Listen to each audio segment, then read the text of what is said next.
नवरात्रि आज से शुरू हो गई है। इस अवसर पर जहां पूरा भारत भक्ति भावना और पूजा अर्चना में डूबा हुआ है, तो वहीं दूसरी ओर scout guide, rover ranger, guider और शिक्षक शिक्षिकाओं सहित सामाजिक कार्यकर्ता व शिक्षा विभाग के अधिकारियों ने मानव हित को ध्यान में रखते हुए प्याऊ घर का शुभारंभ किया।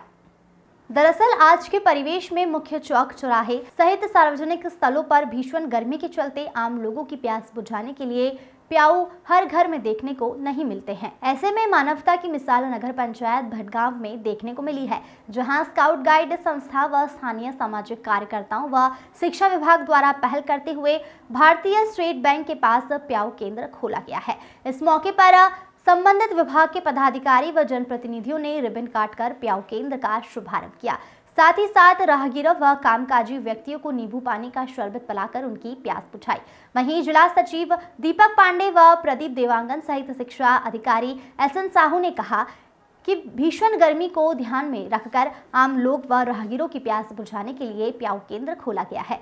शिक्षा अधिकारी साहू ने आगे बताया कि जिले के भटगांव, बिलाईगढ़, सरसीवा और गीताडीह जैसे 4 स्थानों का चयनित कर नवरात्रि के प्रथम दिन यह कार्य किया गया। Bureau report.